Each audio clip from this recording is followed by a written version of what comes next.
É isso aí, torcida do Vascão, e vamos aqui, pessoal, para mais uma notícia. Vocês acompanharam aí a Sport TV com seleção. Agora vamos aqui, pessoal, com o SBT Sports Rio, comentando aí sobre, infelizmente, o empate que o Vasco cedeu depois de estar à frente do placar por 2 gols de diferença. O Vasco aí cedeu um empate amargo com sabor de derrota na Copa Sul-Americana. Torcedor vascaíno, se não é inscrito no canal, se inscreva.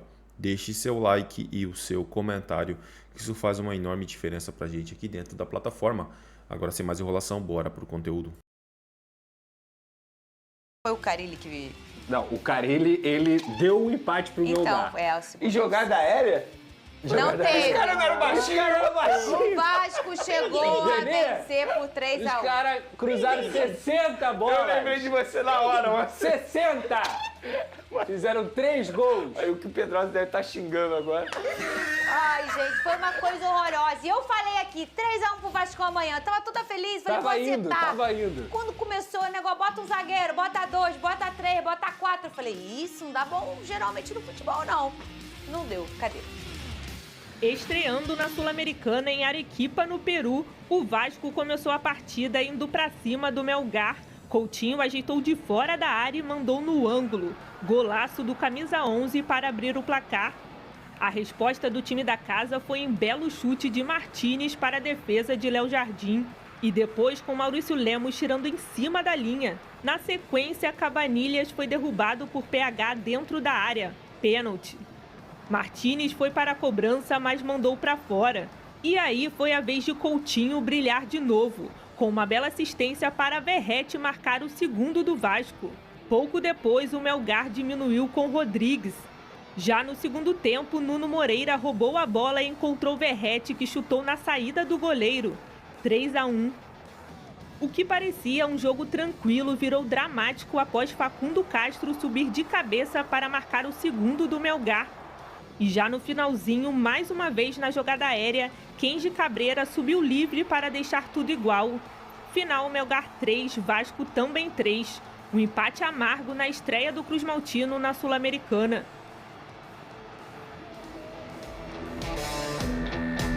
Vai, pode falar, Pedro. Ainda 3, perderam 2, 1. pênalti. Ainda perderam o pênalti. Eu tava Que aqui isso, meu reclamando filho, no off, calma. né? O que eu não posso falar no ao vivo. Mas vamos lá. Cara, se qualquer vascaíno tivesse uma pergunta assim, olha, antes do jogo, o que você quer? Pelo menos um ponto lá na altitude, jogando na altitude contra o Melgar, estreia da Copa Sul-Americana, o Vasco voltando a uma competição. Assina esse papel aqui, um pontinho lá, o vascaíno assinaria, acredito eu. Você assinou ontem. Eu assinei ontem, eu falei ontem aqui, eu acho que dentro da Sul-Americana, qual é a estratégia? Empatar fora, pontuar ou vencer e ganhar todas dentro de casa. Ainda mais com o investimento também que o Vasco tem diante dos seus adversários. O enredo do jogo foi melhor ainda, porque com 3 minutos de jogo, o Felipe Coutinho meteu um golaço no prime dele, do jeito que ele mais gosta de fazer, e coloca o Vasco na frente.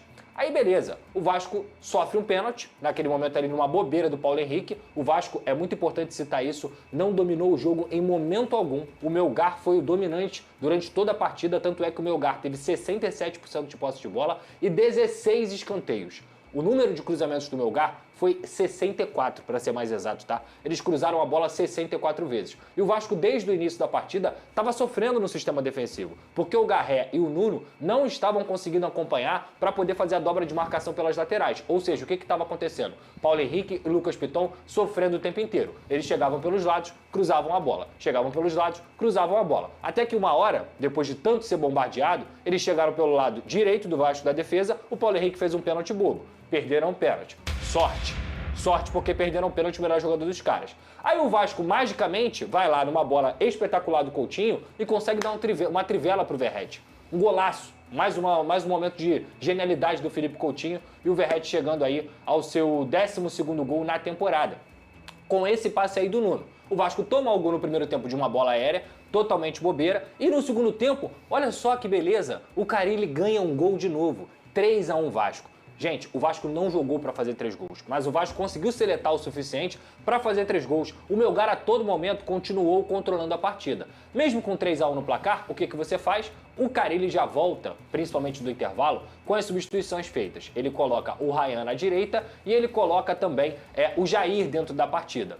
teoricamente você fala, pô, vai dar um pouquinho mais de profundidade com o Raeli na direita e o Jair um pouquinho mais de controle. Tudo que acontece é ao contrário. Porque o Melgar começa a crescer no jogo, aí ele vai, tira o Felipe Coutinho, que era o melhor jogador da partida, tudo bem, podia estar cansado e tudo mais, mas ele não coloca o Payet, que entrou bem no último jogo contra o Santos e foi bem também nessa manutenção de posse de bola, e ele coloca o Tietê, que nem entrou mal. O Tietê, pra mim, era uma substituição plausível, tinha que ser feita, mas não no lugar do Coutinho. Ela tinha que ser feita no lugar de outro jogador. Ele entrou de 10, né? Exatamente, e ele não pode jogar naquela posição, porque ele é um jogador que é de transição, não de manutenção de posse de bola. Esse jogador é o Payet, e o Carille já começou a errar aí. E o Melgar trabalhando bola, cruzando bola na área, Eu vou repetir, foram 64. Aí depois, magicamente, o Melgar vai lá, faz o 3-2. O que o Carille faz?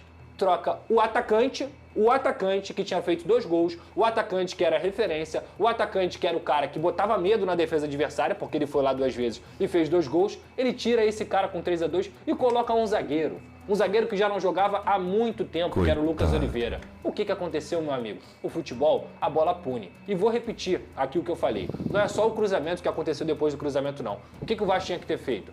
Pressiona o portador da bola, não deixa cruzar.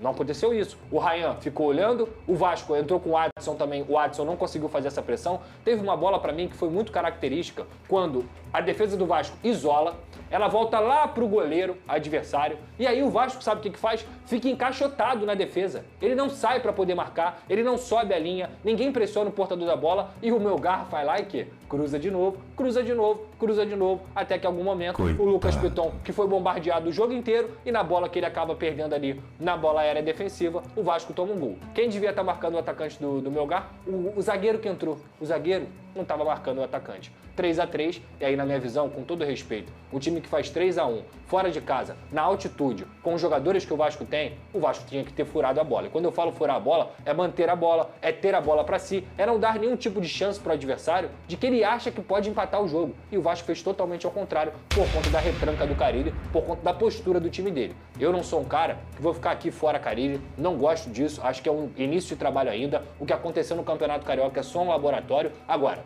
ontem, todo mundo que tem alguma crítica ao Carille teve toda a razão. Deixa eu botar aqui que a pessoa tá cobrando. Bota na conta de quem o empate? Carille. Bota na conta do Carille? Pode mandar? Pode. Vou enviar, tá bom? Aí olha o que fez com a minha família. Pessoal, o Vasco, infelizmente, sendo Vasco, cara, é impressionante o que o Vasco faz, cara. Eu não consigo entender assim. Aí pode colocar a culpa no Carille, realmente é culpa do Carille. Só que, cara, isso acontece já há tempos. Parece que é uma coisa que puxa o Vasco, cara. O Vasco tá ganhando ali, mas não, tem que ser de lei, deixar empatar ou deixar o adversário virar, ou no finalzinho o adversário empatar com o Vasco. O Vasco pode começar bem a partida, mas no final acaba perdendo. Parece que é uma coisa que puxa assim o Vasco. Ia ser 2 vitórias seguidas, cara. O Carille foi burro. Essa é a verdade. O Carille foi burro. Errou, né? Só que são erros que agora não vai fazer tanta diferença. Primeira partida de Sul-Americana e primeira partida do Campeonato Brasileiro. O Campeonato Brasileiro, ok, venceu o Santos. Agora, primeira partida da Copa Sul-Americana, beleza, perdeu. Só que começa, cara, a pegar fogo a temporada. Aí o Vasco começa a brigar para não cair. E aí vem o Carille e me dá esses erros. Comete esses erros. E aí, como que vai ficar? Está no meio da temporada, ou brigando para não cair, ou brigando por uma Libertadores, o Carille vai e vacila desse jeito.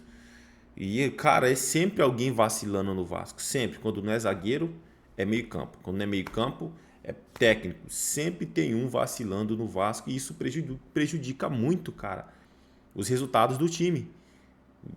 O exemplo tá aí. Vencendo por 2 gols de diferença, 3-1, cara. Era só segurar. O time mais qualificado era o Vasco em campo. E aí os caras vão iniciar de empate. Como falou o Pedrosa ali. Os caras meio metro, os caras eram baixinho e fizeram um gol de cabeça nessa zaga. Imagina quando pegar o quê? Um Flamengo novamente, um Botafogo, um Internacional. O que vai acontecer? Vai tomar goleada? É isso aí, torcida vascaína. Agradeço a vocês pela companhia e até o próximo conteúdo.